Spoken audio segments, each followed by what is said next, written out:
अपने स्क्रैप वहां पे प्रोजेक्ट करने के लिए, अपने चैट करने के लिए, अपना स्क्रैप वहां भेजने के लिए अपन के पास ये पोटेंशियल होना चाहिए कि अपन उनको समझा सके what you are saying is wrong here for this reason and what we are saying is right here for this reason. ठीक है? तो यहां तक अपन वेदांत के डिवीजन में आए, जाके मेन शाखा यानी शुद्धाद्वैत ब्रह्मवाद से अपन कंसर्न है, क्योंकि अपन श्री महाप्रभु के चरण शरण में आए गए हैं, या ये महाप्रभु श्री महाप्रभु की मूल विचारधारा अपन को ख्याल में लेनी चाहिए। एक बात अब जाके साथ पूर्व मीमांसा के प्रधान जो 3 मत हैं, फिर मैं समझाता हूं। पूर्व मीमांसा में जैसा दूसरा नाम द्वादश लक्षणी है और लेफ्ट साइड, और जहां में 3 मत मैंने लिखे हैं, भाट मत, गुरु मत और मुरारी मत।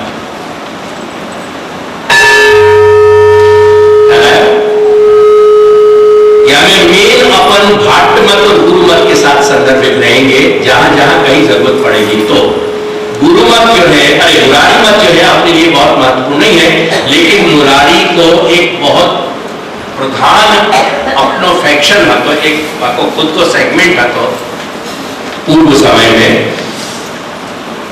लेकिन आज उनके मानने वाले कहीं नहीं है। आज वैसे मीमांसा को कोई अस्तित्व पूर्व मीमांसा को है ही नहीं। पूर्व मीमांसा वास्तव में truly speaking has been shelved in the museum. बापू शेल्फ कर दिए गए है, बापू शेल्फ पे रख दिए गए है। लोग मानते हैं कि आज भी यज्ञ यागादि होम कर रहे हैं, ये उनकी भ्रमणा है, क्योंकि 500 वर्ष पहले श्री महाप्रभु ने वह वक्त की करंट सिचुएशन अपन को बता दी कि न मंत्र है, न कर्म है, न कर्ता है, न द्रव्य है, न देश है, न काल है। ये सब चीजें लुप्त हो चुकी हैं, and therefore Vedic karma in the true sense of the term is not possible. आज जो लोग भी वैदिक कर्म के नाम पे कर्म कर रहे हैं, वो कर्म को आभास है, कर्म नहीं। ख्याल आए? वैसे एक इंफॉर्मेशन के लिए कह दूं, ये लिख रखियो कि मीमांसक केवल मुरारी या कुमारिल भट्ट और गुरु ये 3 ही नहीं भय, बहुत बड़े बड़े मीमांसक बहुत सारे भय हैं, लेकिन उनके नाम कहीं भी प्रोमिनेंट नहीं हो सके और उनके मत कहीं भी प्रिडोमिनेंट नहीं हो सके। देयरफॉर मैंने उनको कोई रेफरेंस यहां नहीं दिया। कुमारिल भट्ट को समझना हमको या लिए जरूरी है, प्रभाकर यानी गुरु मत को समझना हमको या लिए जरूरी है कि बहुत सारे स्थलन पे श्री महाप्रभु ने कुमारिल भट्ट के मत को खंडन किया है, और बहुत सारे जगह स्थलन पे श्री महाप्रभु के जो सबसे बड़े समर्थ व्याख्याकार हैं श्री पुरुषोत्तम जी, उनने गुरु मत को यानी प्रभाकर को बहुत सारी जगह खंडन किया है। या ये इन दोनों को नाम हमारे स्मरण में रहना चाहिए। हमको पूर्व मीमांसा जाननी नहीं है, परंतु पूर्व मीमांसा के जो 2 प्रोमिनेंट नाम हैं वो हमको ख्याल में रहने चाहिए।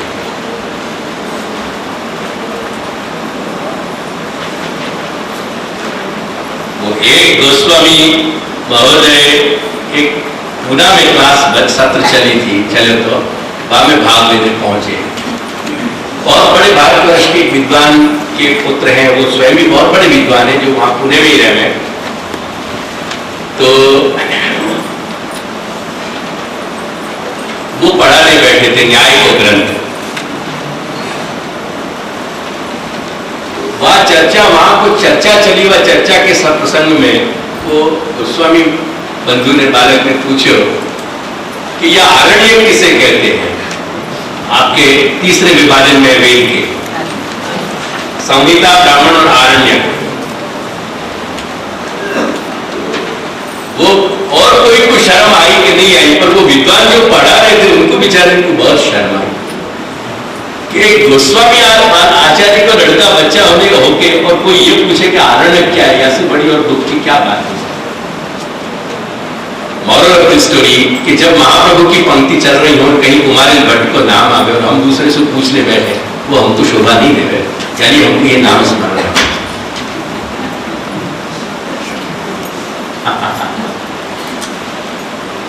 So,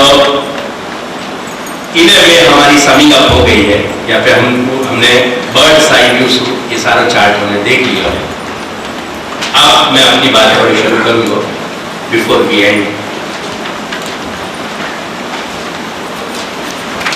I don't know whether it is true for everybody or not, but I presume मेरी एक कंडीशनिंग बन गई है कि गुजराती व्यक्ति घर से बाहर निकले तो नाश्ता करके निकले। कंडीशन करके मैं सत्र को 2-2.5 बजे तक खींच करूं तो मुझे चिंता नहीं हो गई, क्योंकि मैं मालूम कि अगर तकलीफ होगी तो हमारे जैसे व्यक्ति को होगी कि जब नाश्ता करने की आदत नहीं है। बाकी तकलीफ गुजराती को तो हो ही नहीं सके, तो वो तो घर की देरी से पाँव ही जब बाहर निकाले, जब पेट की देरी के भीतर मोड़े की देरी में तब पड़ जाए। जब तक मुंह की देरी से अंदर कुछ नहीं जाए, जब तक घर की देरी से बाहर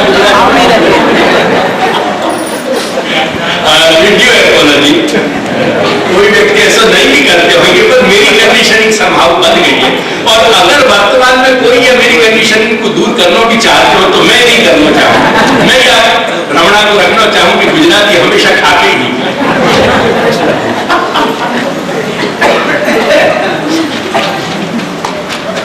तो हमारे चंदू भाई जो थे वो मंगल भोग सरा के पहले खाते और फिर श्रृंगार पे बैठते। उनको तकलीफ होती बेचारे को, रोग आते, उनको बहुत सारे रोग लग रहे थे। तो वो हमको कभी कभी हास्य विनोद में कहते कि जो ना बाबा गुजराती मानस ठाकुर जी की सेवा है करे तो एक बार नाश्तो कर ही नहीं करे, घर की बात निकल वाला तो बगैर नाश्ते कोई प्रश्न नहीं।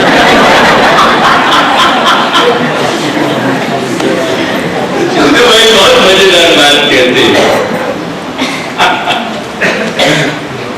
ऐसा है कि मेरे कोई भी सत्र में चंदू भाई को और बंसी वाले को याद नहीं किया जाए तो मेरा सत्र नहीं किया जाएगा, तो कहीं ना कहीं से आ ही जाएंगे।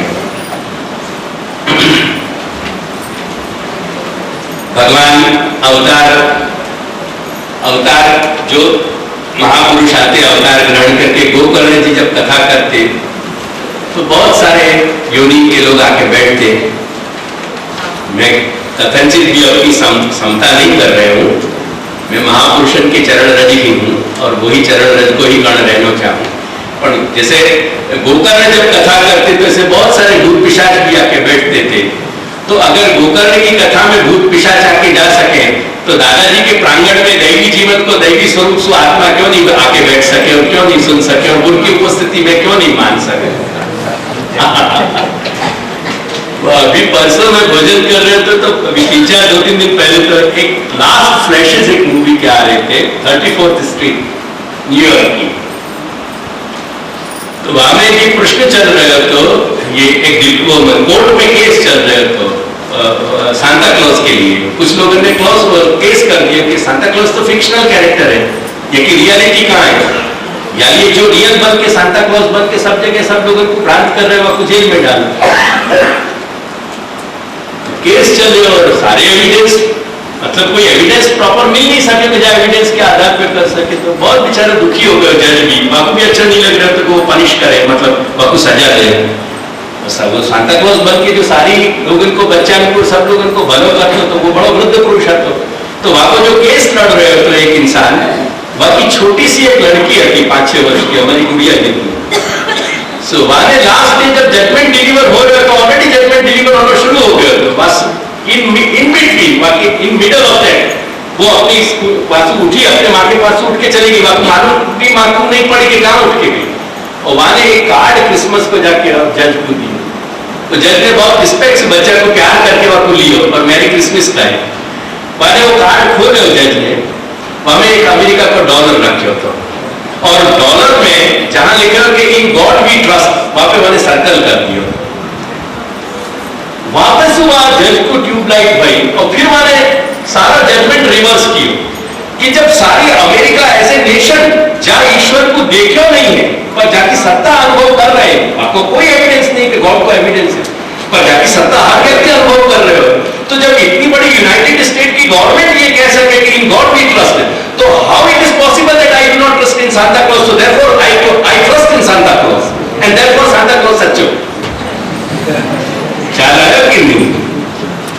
तो वही तरीका से यदि गोकर्ण के व्याख्यान में भूत पिशाचन की बैठ करके मुक्ति हो सके और वो बात सच्ची है, क्योंकि भागवत कह रही है अपने, तो ये दादाजी के प्रांगण में से दैवी जीव आपको आना सच्चो क्यों नहीं है? वो भी सच्चे हो सके। सो कहीं ना कहीं मेरे झगड़ाएं भी और मेरा प्यार भी चंदू भाई भी सुन रहे होंगे, बंसी वाले भी सुन रहे होंगे। स्टोरी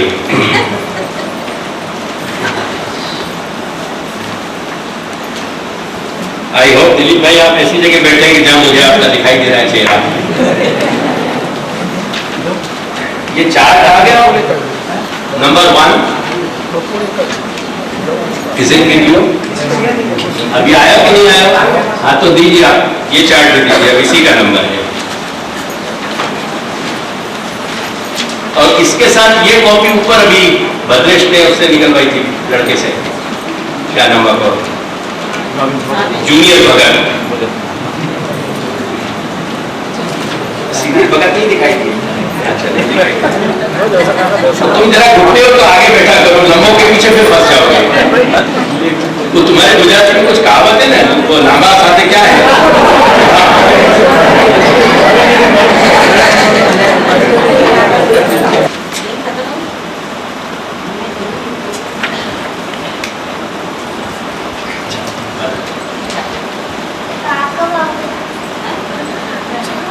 देखो बराबर 2 के घंटे होंगे ना तब आ जाएंगे, बस 1 घंटा बराबर बेटा, फिर आपके साथ।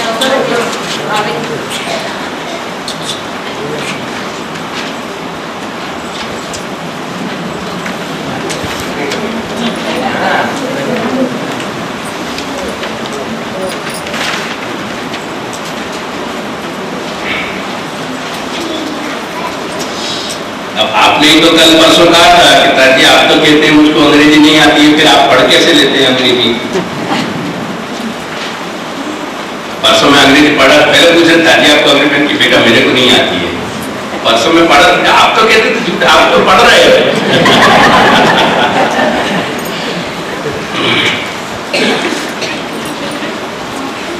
ये सत्य को भार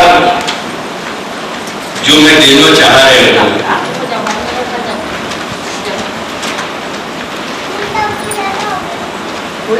वो भार में अब समझाना शुरू करना चाहूंगा। जादू गंभीरता से मेरी बातों की कुछ नोट लीजिए।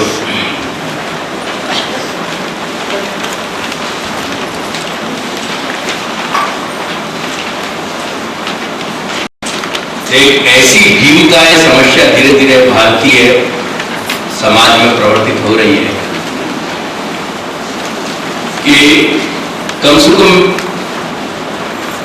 मैं और मेरे जैसे लोग बहुत भयभीत होंगे यासू, और मैं एक्चुअली बहुत ही फ्राइटेंड हूं जब बात को विचार करके, और वो मेरे भय को या मेरी जो कुंठा बढ़ती जा रही है या विषय की, जो मेरा फ्रस्ट्रेशन बढ़ रहा है या विषय को मेन कारण ये है कि अब अपन सब भारतीयों की जो चेतना है, वो चेतना पश्चिमी रंग में इतनी डूबती जा रही है कि अपनी बहुत ही नियत साफ हो, with all our good intention, अगर अपन अपनी बहुत साफ नियत से बड़े गंभीर यानी बड़े अति परिश्रम से और बहुत ही अपनो गंभीर में आशय रहे हुए, इन सब के बावजूद अपन कितना भारतीय चिंतन को और विचार को पकड़ पाएंगे? ये रात दिन एक ऐसी समस्या है कि बोलचाल की भाषा में मैं कहूं तो जैसे हिंदी में कहते कि घुन लग गए और लकड़ी में, ऐसे घुन की तरह मेरे अंदर घुसी पड़ी है। और इन वर्षन में मैं अब ये प्रयास करना चाहूं, जो भी समय सामर्थ्य मुझको दादाजी ने दिया है, कि मैं कुछ लोगों को, मेरा दुर्भाग्य है कि या ब्राह्मण प्रधान गांव में रहते हुए भी मुझको ब्राह्मण के बालक कभी पढ़ाने को नहीं मिले। जो कुंठा मेरी आत्मा में पिछले 10, 12 वर्ष, 15 वर्षों बंध गई है, ऐसा सौभाग्य मेरा है कि नहीं। मेरी कहीं स्क्रिप्ट में श्री दादाजी ने ऐसा लिखा है कि नहीं, आई डू नॉट नो के मुझको कुछ मुट्ठी भर भी 2-4 भी ब्राह्मण बालक मिले कि जिनको मैं पढ़ा सकूं। तो मेरी एक विद्या की जो वासना मन एक अधूरी रह गई है, न जाने कब कैसे क्या पूरी हो, जिनको मैं शास्त्र पढ़ाऊं, मेरा कहने होता है। और वो शास्त्र पढ़ाने के दरमियान मैं उनको भारतीयता की कुछ मौलिक बातें समझा सकूं जो मुझको मेरी गुरु परंपरा से प्राप्त है। वही कुंठा मेरी गोस्वामी आचार्य में है, मेरे अपने खुद के बच्चन के लिए है कि कब कौन कहां कैसे मेरे सुग्रहण को ऐसे करेंगे नहीं करेंगे, श्री दादाजी जाने। 12 लेकिन मैं रात दिन या कुंठा के साथ जी रहा हूं कि भारतीय चिंतन की मौलिकता को यदि आंशिक रूप में भी धारण नहीं किया गया तो बहुत कुछ अपने हाथ से निकल जाएगा। और उत्तर काल एक ऐसा आएगा कि जहां में हम सब कुछ क्रियाएं अपनी भारतीय ढंग से कर भी रहे होंगे, तो भी बाकी चेतना और बाकी आत्मा नहीं होने के कारण अपन एक शून्यता में ही रह पाएंगे, एक वैक्यूम में जिएंगे, बाकी कहीं कोई उपलब्धि के मार्ग पर अपन आगे नहीं बढ़ सकेंगे। मेरे हृदय में भरे भय या अत्यंत नितांत कष्ट के साथ मैं ये भूमिका प्रारंभ कर रहे हूं। ये बताना यानी जरूर है तो कि मैं जो कुछ भी कहने जा रहा हूं आपको गंभीरता से सुन के धारण करने के प्रति तुम्हारे हृदय में थोड़ी मेरे एक मानव संवेदना से भी तुम मेरी वेदना समझ सको, और वह अगर कहीं एक अंश में भी बाकी प्रति तुम अपना योगदान दे सको समझने को और दूसरे को समझाने को, तो ये मेरे प्रति एक बहुत बड़ा न्याय होगा। तुम समझो, ये मत मानियो कि जो अंग्रेजी माध्यम से आज पढ़े हुए लोग हैं, बच्चा हैं, उन्हीं में तकलीफ है। अपन भी वही श्रेणी में बैठे बैठे बाको कारण है। रात दिन जो कुछ भी व्यवहार, जितनी भी काउंटलेस स्टिमुलाई, असंख्य प्रकार की जो चेष्टाएं चारों तरफ से जो अपने मस्तिष्क पे छाप छोड़ रही है, जो इंप्रेशंस दे रही है, वो सब की सब एक धारा में बाढ़ की तरह, फ्लड की तरह, पूर की तरह पश्चिमी सभ्यता में रंगी हुई है। यानी बोलने, उठने, चालने, खाने, पीने सब को ढंग पश्चिमी हो गया। कुछ भी नहीं है जिंदगी में अब। ऑलरेडी आपके यहां गुजरात में तुम देखोगे भोजन के थाली, पट्टा और आसन सब गायब हो गए। सब जगह यूनिवर्सल डाइनिंग टेबल है, वो कीचड़ के नाम पे होए, नी के नाम पे होए, पांव के नाम पे होए, हाथ के नाम पे होए, दर्द के नाम पे हो, जो जो भी हो, that I do not know, लेकिन सब कुछ साफ है, सब कुछ समाप्त हो रहा है। कुछ भी ऐसा नहीं बच रहे हो कि जहां भारतीय चेतना कहीं एक झलक दिखाती है। ये दुर्भाग्य या भारत देश को बन रहे हो है। दूसरी जगह क्या दुर्घटना हो रही है, नहीं हो रही है, ये मेरा विषय नहीं है। मेरा विषय ये है कि भारतीय तत्वचिंतन के क्षेत्र में जो दुर्घटना घट रही है, बापू मैं अपने शुद्धात्मिक ब्रह्मवाद के घर में आते हुए कैसे रोक सकूं, और वहां में भी ये शुद्धात्मिक ब्रह्मवाद को घर 7 घर में बटे हुए, वो कुछ 6 घर की मैं चिंता नहीं कर रही हूं, मैं तो मेरे घर की चिंता लेके बैठे हूं कि मेरे घर में मैं या कैसे रोक सकूं।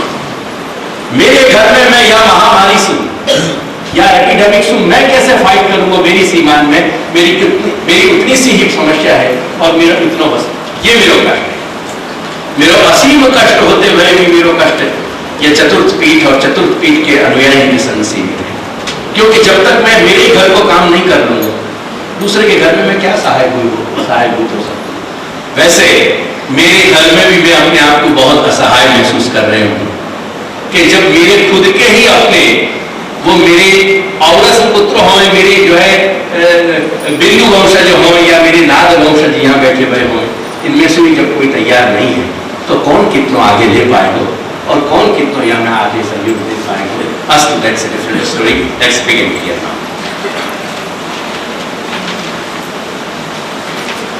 सबसे पहले मैं ध्यान उनको चार्ट नंबर 1 जो ये कलर्ड चार्ट है यहाँ पे दिलाना चाहूंगा, या कि लेफ्ट हैंड साइड पे सबसे ऊपर मैंने लिखा है यूनिवर्स को विभाजन, और जाकर जो एरो है वो राइट साइड में मैंने एक स्क्वायर चौखट बनाई है, वह चौखट के ऊपर एक एरो नीचे से ऊपर जा रहा है और एक एरो ऊपर से नीचे आ रहा है। जो ऊपर से नीचे आने वाला एरो है वो भारतीय चिंतन की विधा है, और जो लेफ्ट साइड में जो एरो है जो नीचे से ऊपर जा रहा है वो पश्चिमी विधा है। दिख रहा है आपको? एक एरो ऊपर से राइट साइड अपसाइड डाउन आ रहे हैं और एक डाउन साइड अप जा रहे हैं। क्लियर? जो राइट साइड यानी अपसाइड डाउन आ रहे हैं, यानी सॉरी जो यानी अप टू डाउनवर्ड्स आ रहे हैं, यानी डाउन साइड रादर जो नीचे की तरफ अपन को केंद्रित कर रहे हैं, वो राइट साइड पे आने वाला जो एरो है वो भारतीय दृष्टि मैंने बताई है, और जो नीचे से ऊपर जा रहे हैं एरो वो मैंने पश्चिमी थिंकिंग चिंतन बताया है। और इन दोनों एरो के बीच में एक स्क्वायर है, पूरा चौखट, ठीक ना? बस इतनी सी बात समझा के पीछे मैं आपको समझाऊंगा। अब लेफ्ट हैंड साइड में मैं आपको समझा रहा हूं कि जैसे यूनिवर्स जो है वो यूनिवर्स को मैंने यानी एरो एक यूनिवर्स को लेकर के वो जो नीचे से ऊपर की तरफ एरो जा रहा है वह एरो में वो एरो लग रहे हैं। चला? यानी लेफ्ट हैंड साइड में જે નીચેથી ઉપર એરો જાય છે એ એરોમાં એ યુનિવર્સ વાળો એરો જોડાય છે। અહીં સુધીની વાત ક્લિયર થઈ ગઈ? अब मैं मेरी बात कहना चाहूंगा। भारतीय चिंतन और पश्चिमी चिंतन को from the stand point of evolution, जो मेरे अंग्रेजी के शब्द को समझ सकते हैं वो अंग्रेजी में ही समझें, क्योंकि इवोल्यूशन से ज्यादा अच्छा समझ सकेंगे, और जो अंग्रेजी नहीं समझते उनके लिए विकास जब यानी क्रमिक या कोई अनंत कोटि ब्रह्मांड का विकास एक तरीका से, और पृथ्वी को विकास, पृथ्वी पे मनुष्य को विकास, ये कहते हैं। ठीक है? तो इवोल्यूशन के पॉइंट ऑफ व्यू से जो भारतीय दृष्टि बिंदु है वह दृष्टि बिंदु को नाम है ह्रासवाद। ह्रास कहते कोई चीज के ग्रेजुअल पतन, डिक्लाइन। ह्रास मीन्स डिक्लाइन और विकास मीन्स ग्रेजुअल इवोल्यूट करना या डेवलप होना। तो भारतीय जो दृष्टि को चिंतन को जो मूल है इवोल्यूशन में वो डिक्लाइन प्रधान दृष्टि है, यानी ह्रास, यानी अपने यहां सतयुग पहले नहीं आवे, यानी लास्ट में नहीं आवे, सतयुग सबसे पहले आवे और कलयुग बाद में आवे। चला है ना? तो अपने यहां की जो गणना है सतयुग, त्रेता, द्वापर और कलयुग, ये डिफरेंट टाइम्स के नॉमेनक्लेचर है, संज्ञा। मेरी बात समझ में आ रही है?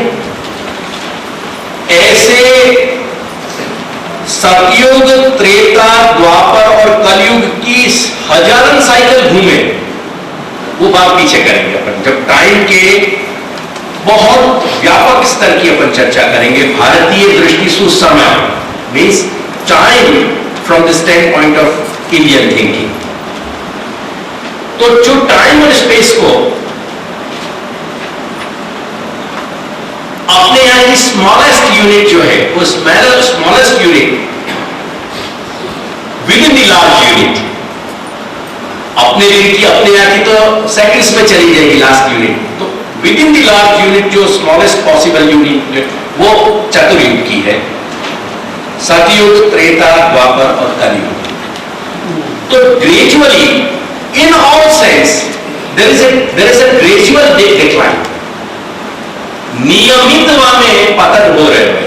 जो सतयुग की गुणवत्ता है वो त्रेता में नहीं है, जो त्रेता में क्वालिटी है वो द्वापर में नहीं है, जो द्वापर में है वो कलयुग में नहीं है। यानी अपने यहां को जो चिंतन है वो ह्रासवादी चिंतन है और पश्चिमी जो चिंतन है वो विकासवादी चिंतन है। मीन्स ग्रेजुअली उनके यहां आज से लाख वर्ष पहले मनुष्य के लिए ये प्रॉब्लम है, वो शायद बंदा रहता सो टू से। तो उनके यहां को चिंतन क्रमिक विकास है और अपने यहां क्रमिक ह्रास है। तो ये क्रमिक विकास और क्रमिक ह्रास को बताने वाले मेरे दो एरो हैं। या तो मैंने थोड़ा विजुअल बनाने को प्रयास किया ताकि आप मेरी बात को ज्यादा अच्छी समझ सको और स्थिर रह सके। तो राइट हैंड साइड को जो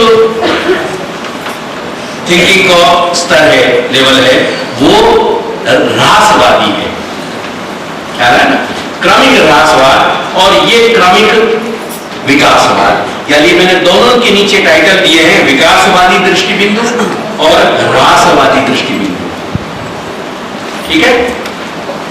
वही जगह मैंने ग्रीन इंक्सू, क्यों? क्योंकि ग्रीन अपने हर अपने मानव चेतना में, समाज में फर्टिलिटी को, एक समृद्धि को एक रंग माना गया है कि जमें उपज बताई गई है, ख्याल है कि नहीं, फर्टिलिटी जमें बताई गई। तो हमारी दृष्टि से, भारतीय दृष्टि से कलयुग भी क्योंकि लीला है, यानी ये फर्टिलिटी वहां में भी है, नहीं तो मैं मानवीय ह्रास या पतन या विनाश को ग्रीन इंक में नहीं है, ये समझाने के लिए। और उनके यहाँ तो फर्टिलिटी है, ये मानवीय विकास जो मैंने टॉप लिखा है वो ग्रीन में है।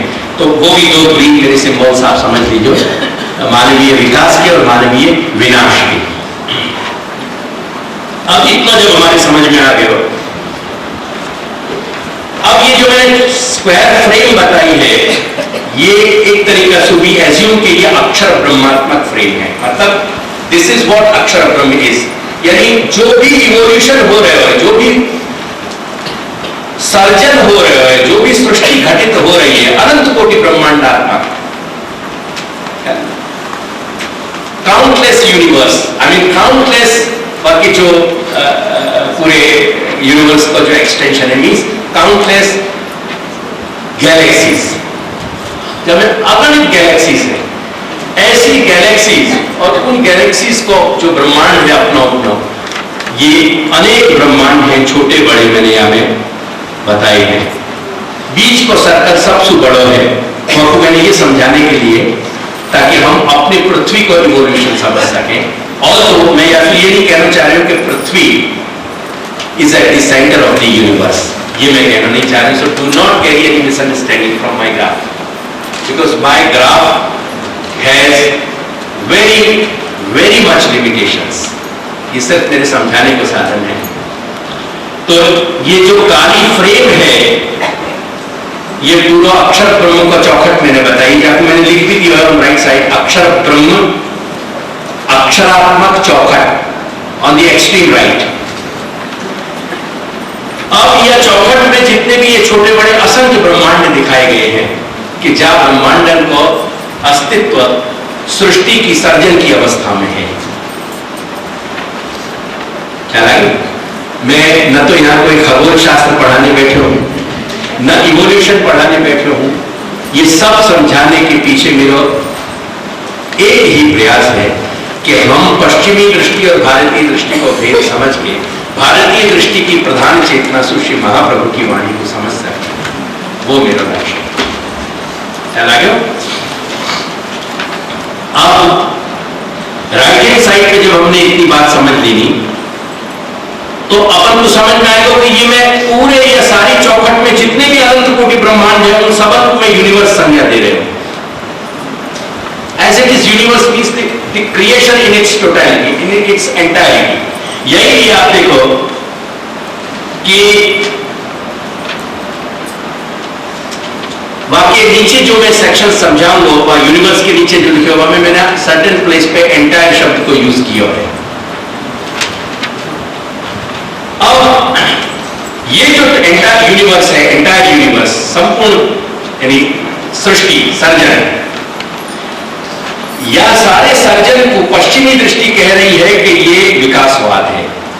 जो कालो एरो यूनिवर्स की લઈને અને વિકાસવાદની જે વિકાસવાદના જે એરોને ટચ કરે છે એ બતાવે છે કે યુનિવર્સ માટે વિકાસવાદની દૃષ્ટિ એ પશ્ચિમી દૃષ્ટિ છે।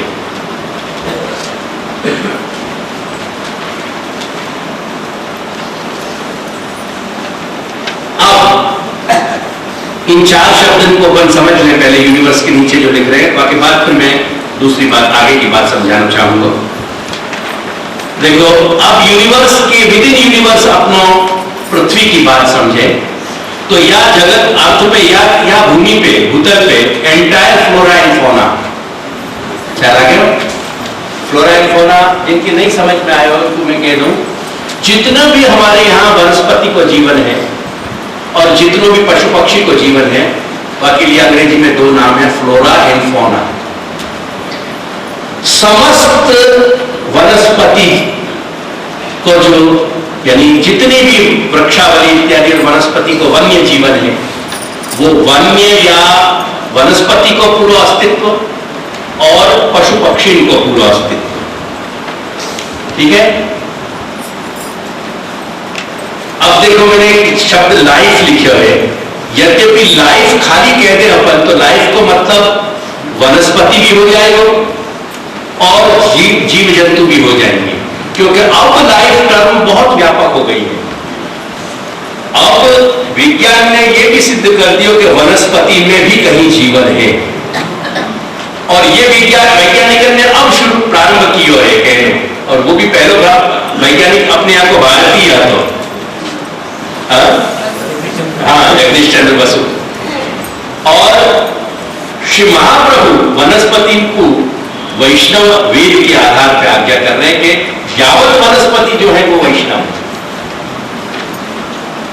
तो लाइफ को सब कुछ आ सके, ये मैंने लाइफ को मतलब स्पेसिफिक एक छोटे अर्थ में बताने को प्रयास किया है कि एंटायर ह्यूमन रेस, जितनों भी मानव समूह है या पृथ्वी पे भूतल पे वो। और बाकी बात मैंने लिखा है एंटायर एग्जिस्टेंस सेंशिएंट एंड नॉन सेंशिएंट। सेंशिएंट शब्द को मतलब है चेतन और नॉन सेंशिएंट को मतलब है जड़। जब अपन बोलचाल के भाषा में जड़ और चेतन कह रहे हैं, बात को ये अंग्रेजी में नाम है सेंशिएंट और नॉन सेंशिएंट।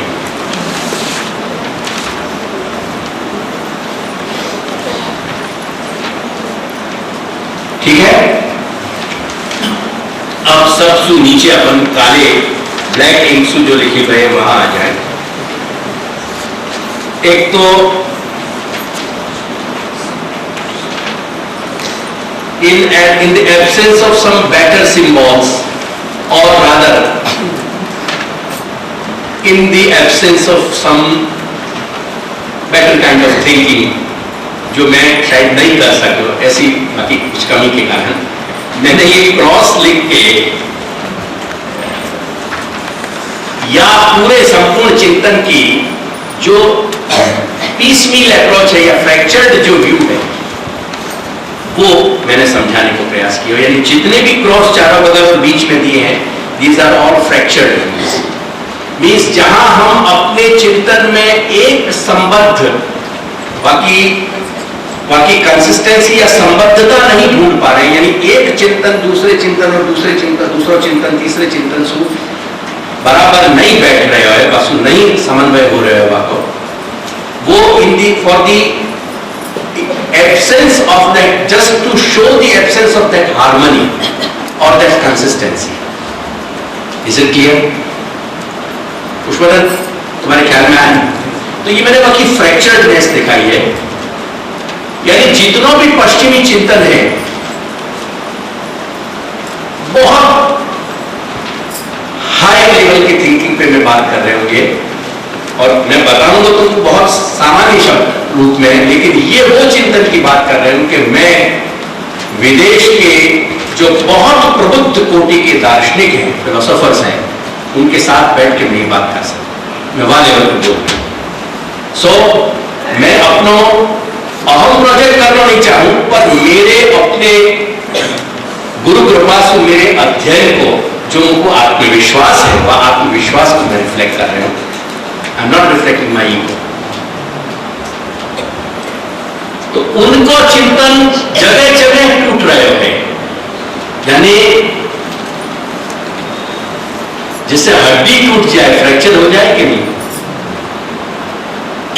और कोई ऑर्थोपेडिक्स से पूछो जाके, कभी कभी हड्डी ऐसे ढंग से टूटे कि वो बहुत शार्प एक चक्कू छुरी की तरह वहां की धार